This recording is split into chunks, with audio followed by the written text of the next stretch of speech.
V9 education కు స్వాగతం.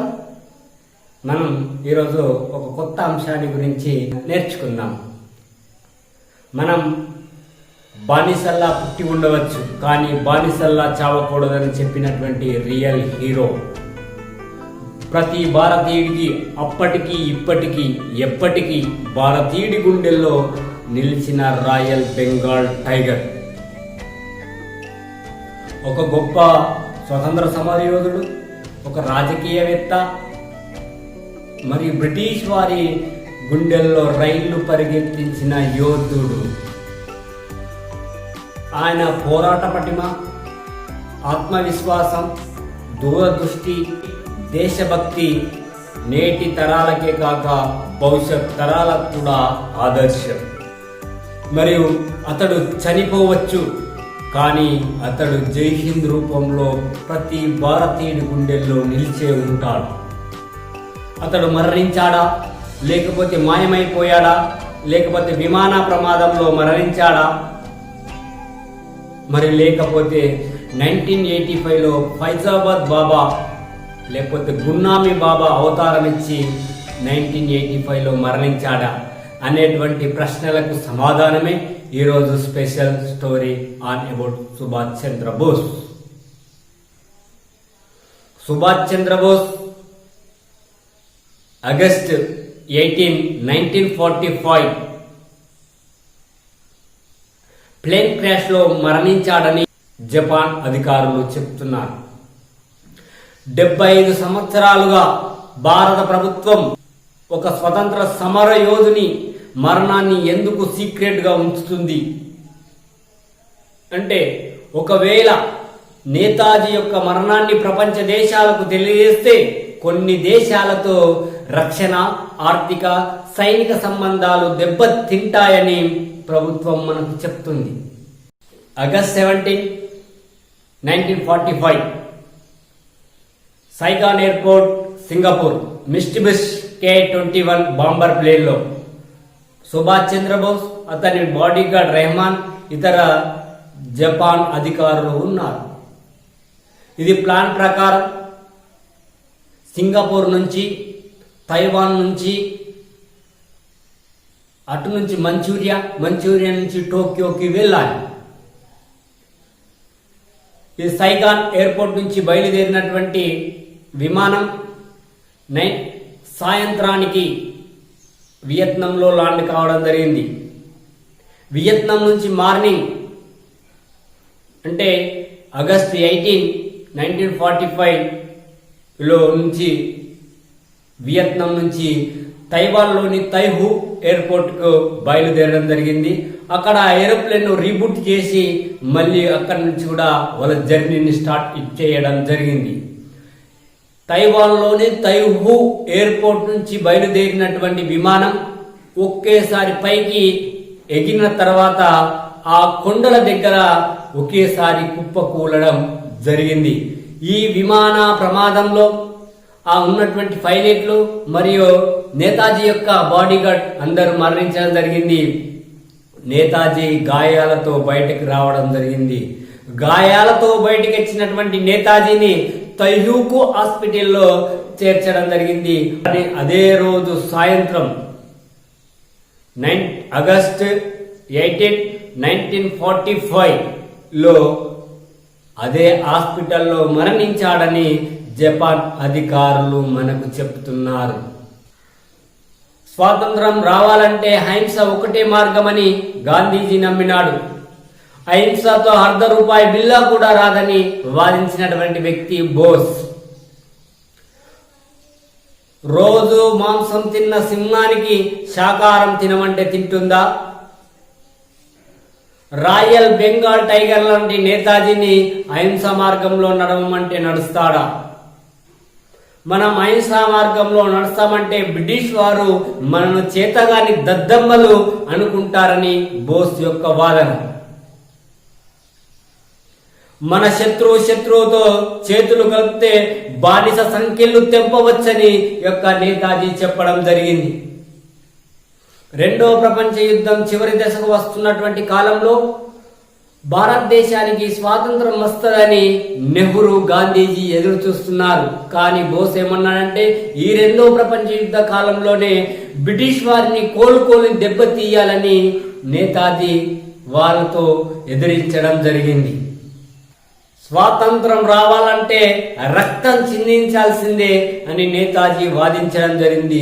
అప్పుడే give me blood shall I give independence, మీ రక్తాన్ని నాకు ఇవ్వండి, మీకు నేను స్వాతంత్రం తెచ్చి పెడతాని గర్జించడం జరిగింది నేతాజీ. రెండవ ప్రపంచ యుద్ధంలో భారత సైనికులు ఎంతో మంది బ్రిటిష్ తరఫున పోరాడడం జరిగింది.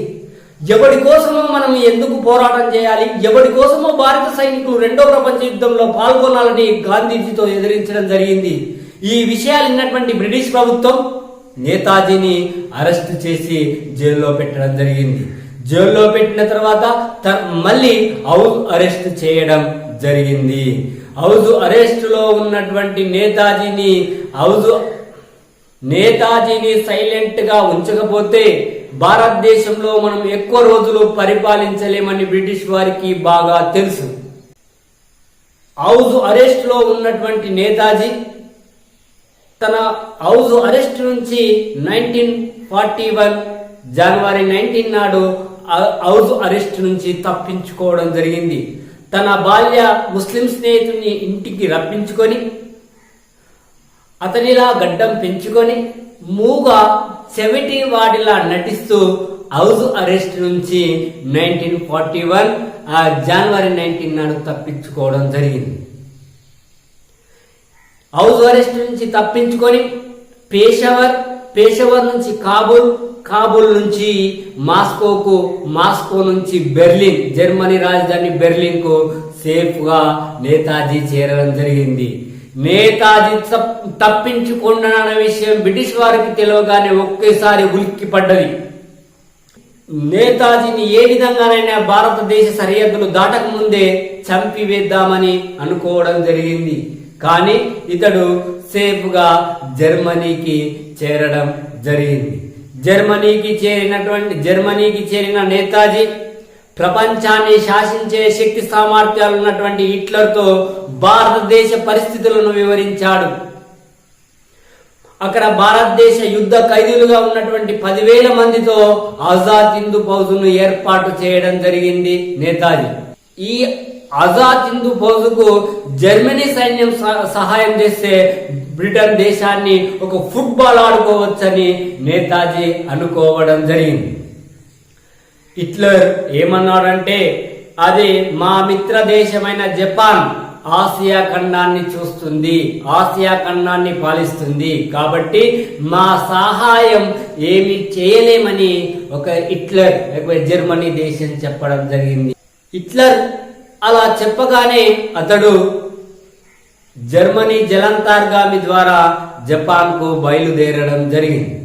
బ్రిటిష్ దేశాన్ని దెబ్బ కొట్టాలంటే ఈ 10,000 సైన్యాన్ని ఇంకా సైన్యాన్ని పెంచాలని నేతాజీ అనుకోవడం జరిగింది.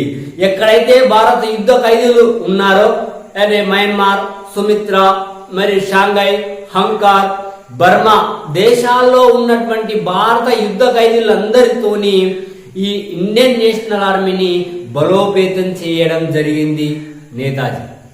ఎప్పుడైతే సైన్యం బలోపేతమైందో భారతదేశం పైన అంటే బ్రిటిష్ ఇండియా పైన దండయాత్ర మొదలు పెట్టడం జరిగింది నేతాజీ. ఈయన మొదటిసారిగా కోహిమాను ఆక్రమించుకొని అక్కడ భారత జాతీయ జెండాను ఎగరవేయడం జరిగింది. ఇక అక్కడ కోహిమాను ఎప్పుడైతే ఆక్రమించుకున్నాడో నేతాజీ చలో ఢిల్లీని ఆక్రమిద్దాం అని స్లోగన్ ఇవ్వడం జరిగింది. ఎప్పుడైతే ఢిల్లీని ఆక్రమిద్దామనే వైపు ప్రయాణిద్దామనే టైంలోనే నేతాజీ సైన్యానికి ప్రకృతి సహకరించలేదు. అక్కడ ఫుల్ వర్షంతో అక్కడ ప్రకృతి సహకరించకపోవడం మరియు ఆహార కొరత ఏర్పడడం.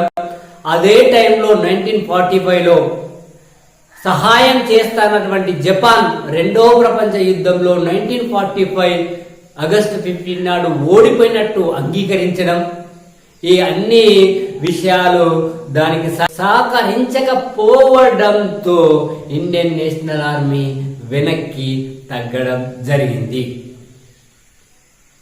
బోస్ మరణంపై 1956లో షనవాజ్ కమిటీ, జీడి కోస్లా కమిటీ వేయడం జరిగింది. ఈ రెండు కమిటీలు కూడా నేతాజీ తైవాన్ లో మరణించాడని నిర్ధారించడం జరిగింది. గల కారణం ఏంటంటే తైవాన్ దేశానికి భారతదేశానికి అప్పుడు సరైనటువంటి సత్సంబంధాలు లేక అక్కడి ప్రభుత్వం సహకరించలేదు. ఆ విమాన ప్రమాదంలో మరణించాడని ఈ రెండు కమిటీలు చెప్పడం జరిగింది. 1999లో మనోజ్ ముఖర్జీ కమిటీని వేయడం జరిగింది. ఇది 2004లో రిపోర్ట్ ఇవ్వడం జరిగింది. ఈ యొక్క ముఖర్జీ కమిటీ ఏం చెప్పిందంటే నేతాజీ విమాన ప్రమాదంలో మరణించలేడని నిర్ధారించడం జరిగింది. మరి మరణించకపోతే ఎక్కడికి వెళ్లిపోయాడు? ముఖర్జీ కమిటీ ప్రకారం బోస్ విమాన ప్రమాదంలో మరణించలేడు. జపాన్ రాజధాని టోక్యోలో రెంకొంజి టెంపుల్లో బోస్ అస్థికలు అని చెప్పుకుంటున్నటువంటి అస్థికలు జపాన్ సోల్జర్ అయినటువంటి ఇచిరో ఒకోరో అనేటువంటి అస్థికలని నిర్ధారించడం జరిగింది. అంటే బోస్ విమాన ప్రమాదంలో మరణించలేడు అని నిర్ధారణకు రావడం జరిగింది. Mukherjee committee August 15, 1945 to August 18, 1945 మధ్యలో తైవాన్ లో ఎటువంటి విమాన ప్రమాదం జరగలేదని ఇక్కడ ఈ కమిటీ చెప్పడం జరిగింది. మరి ఎక్కడికి వెళ్ళాడు మరి విమానం? అయితే కొన్ని వాదన ప్రకారం విమాన ప్రమాదంలో గాయపడ్డటువంటి నేతాజీ అక్కడి నుంచి తప్పించుకొని మాస్కోకు పారిపోయాడని, అక్కడ ఉన్నటువంటి అంబాసిడర్ అయినటువంటి సర్వేపల్లె రాధాకృష్ణన్ కూడా ఈ విషయం తెలుసని కొన్ని వాదనలు కూడా వినిపిస్తూ ఉన్నాయి. బ్రిటిష్ వారు కూడా నేతాజీ మరణించలేడు అని కూడా గట్టిగా నమ్ముతారు. ఒకవేళ బోస్ తిరిగి భారతదేశానికి వస్తే యుద్ధ ఖైదీగా మాకు అప్పజెప్పాలని నెహ్రూతో మరియు గాంధీ జిన్నాతో బ్రిటిష్ ప్రభుత్వం ఒప్పందం చేసుకోవడం జరిగింది. నెహ్రూ కూడా తెలుసు నేతాజీ మరణించలేడు కానీ అతడు తిరిగి భారతదేశానికి వస్తే యుద్ధ ఖైదీగా బ్రిటిష్ వారికి అప్పజెప్పాలి. కాబట్టి ఒకవేళ నేను బ్రిటిష్ ప్రభుత్వానికి అప్పజెప్తే భారతదేశంలో ఉన్నటువంటి నేతాజీ యొక్క అభిమానులు తిరగబడతారు అనేటువంటి నేపథ్యంలో ఈ నెహ్రూ కూడా సైలెంట్ గా ఉండడం జరిగింది. ముఖర్జీ కమిటీ ఇన్వెస్టిగేషన్ లో రష్యాను సందర్శించినప్పుడు, రష్యాలో వెళ్ళినప్పుడు నేతాజీకి సంబంధించిన కేటీపీ ఫైల్ మేము ఇవ్వడానికి సిద్ధంగా ఉన్నాము, కానీ భారత ప్రభుత్వమే దాన్ని లైట్ గా తీసుకుంటుందని ముఖర్జీ కమిటీ సుప్రీంకోర్టుకు చెప్పడం జరిగింది. 1956 సంవత్సరంలో రష్యాకు భారత్కు శాంతి ఒప్పందం జరిగే ముందు మరియు నేతాజీ గురించి భారత ప్రభుత్వం యొక్క స్టాండ్ ఏంటి అని ఒక లెటర్ రాయడం కూడా జరిగింది. అంటే 1945 నుంచి 1956 వరకు నేతాజీ రష్యాలోనే ఉన్నాడని కూడా మనకు కొన్ని ఆధారాలతో తెలుస్తుంది. అక్కడ ఉన్నటువంటి ఆ రష్యాను పాలించిన స్టాలిన్ మాతో కూడా ఇద్దరు డిస్కస్ చేసుకుంటున్నారు 1956 లో. ఏమని? ఒక నేతాజీ యొక్క షెల్టర్ ను కొనసాగించాలా లేకపోతే పంపిద్దామా అనేటువంటి ఇద్దరు కూడా డిస్కస్ చేయడం జరిగింది. అంటే దీని ప్రకారం, ఈ ఆధారం ప్రకారం నేతాజీ విమాన ప్రమాదంలో మరణించలేడు, రష్యాలో 1945 నుంచి 56 వరకు ఉన్నట్టు మనకు కొన్ని ఆధారాలు కేటీపీ ఫైల్స్ ఆధారంగా తెలుస్తుంది. ముఖర్జీ కమిటీ భారత ప్రభుత్వంలో ఉన్నటువంటి హోంశాఖ, రక్షణ శాఖలో కొన్ని ఫైల్స్ అడగడం జరిగింది ఇన్వెస్టిగేషన్ చేసేటప్పుడు. అయితే భారత ప్రభుత్వం ఏమన్నదంటే ఒకవేళ ఈ రక్షణ శాఖ, హోంశాఖకు సంబంధించిన ఫైల్స్ ఇస్తే కొన్ని దేశాలతో సంబంధాలు దెబ్బతింటాయి అనే నేపథ్యంతో మేము ఫైల్స్ ఇవ్వలేమని భారత ప్రభుత్వం ముఖర్జీ కమిటీ కూడా చెప్పడం జరిగింది. 1964 సంవత్సరంలో నెహ్రూ చనిపోయిన తర్వాత ఆ అంత్యక్రియలకు కూడా నెహ్రూ అంత్యక్రియలకు బోస్ హాజరైనటువంటి వాదనలు కూడా కొన్ని ఉన్నాయి. అతడు నెహ్రూ యొక్క అంత్యక్రియలకు బౌద్ధ భిక్షువు వేషంలో రావడం జరిగింది.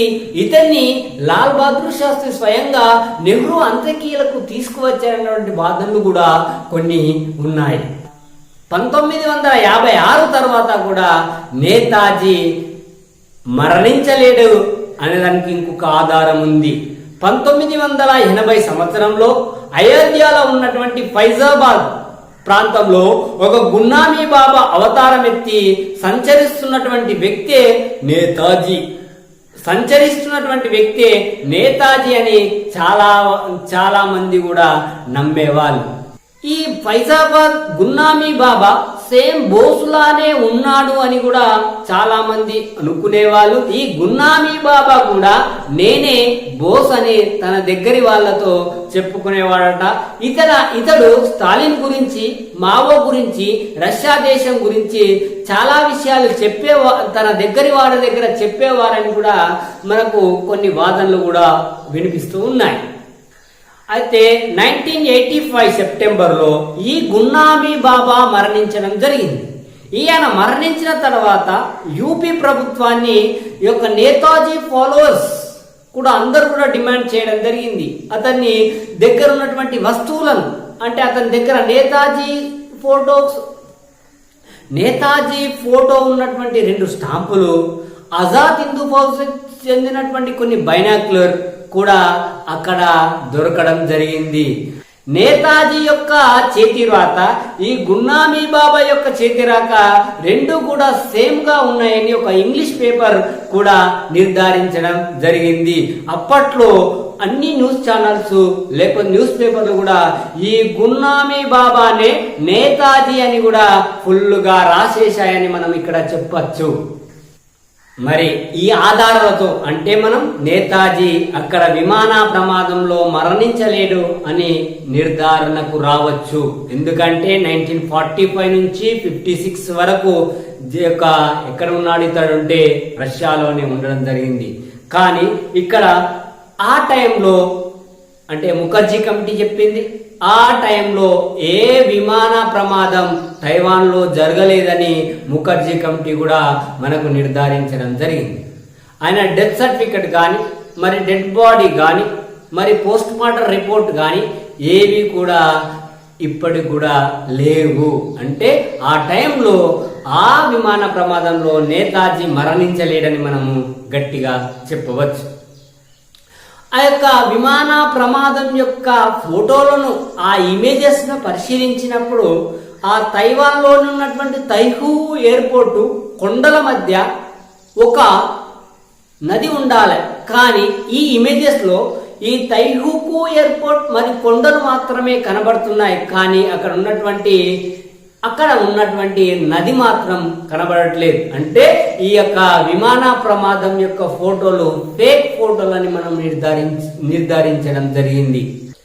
1966 సంవత్సరంలో లాల్ బహదూర్ శాస్త్రి తాష్కెంట్ ఒప్పందం కోసం రష్యా వెళ్లే ముందు అలా ఫ్యామిలీ మెంబర్స్ తో ఏం చెప్పాడంటే, నేను రష్యా నుంచి తిరిగి వచ్చిన తర్వాత భారతదేశం ఆశ్చర్యపోయే విషయాన్ని చెప్తా అని చెప్పడం జరిగింది. కానీ అనుమానాస్పదంలో ఆయన అక్కడే మరణించడం జరిగింది. ఇవన్నీ ఆధారాలను బట్టి చూస్తే మనం నేతాజీ అక్కడ విమాన ప్రమాదంలో మరణించలేదని మనం నిర్ధారించుకోవచ్చు. 1857 సిపాయి తిరుగుబాటు తర్వాత ఈ యొక్క నేతాజీ యొక్క దాడి మమ్మల్ని చాలా భయానికి గురి చేసిందని ఒక బ్రిటిష్ అధికారి చెప్పడం జరిగింది. అంటే భారతీయులు తిరుగుబడితే ఎట్లా ఉంటుందో రుచి చూపించడం జరిగింది. వేరే దేశాల్లోకి వెళ్లి సైన్యాన్ని ఏర్పాటు చేశారంటే నేతాజీ ఎంత గట్టికుడో మనకిక్కడ అర్థమవుతుంది. స్వాతంత్రం రావడానికి ఒక ముఖ్య కారకుడని కూడా మనం ఇక్కడ చెప్పవచ్చు. దేశభక్తి ఉన్న ప్రతి భారతీయుని గుండెల్లో నేతాజీ నిలిచే ఉంటాడు, జై హింద్ రూపంలో నిలిచే ఉంటాడు అని మనం ఇక్కడ చెప్పవచ్చు. పాఠశాలల్లో, కాలేజీల్లో, ఆఫీసుల్లో, రాజకీయ నాయకుల యొక్క మీటింగులలో మరియు సినిమా హాల్లో ఎక్కడైనా మనం చివరిసారిగా రొమ్ము విరిచి పిడికిలెత్తి జై హింద్ అని అంటాము. ఆ జై హింద్ రూపంలో నేతాజీ ఎప్పటికీ భారతీయుని గుండెల్లో ఉంటాడని మనము ఇక్కడ చెప్పవచ్చు. మీకు నచ్చినట్టయితే లైక్ చేయండి, షేర్ చేయండి, మీ కామెంట్ రూపంలో మీ అభిప్రాయాన్ని వ్యక్తం చేయండి. ధన్యవాదాలు.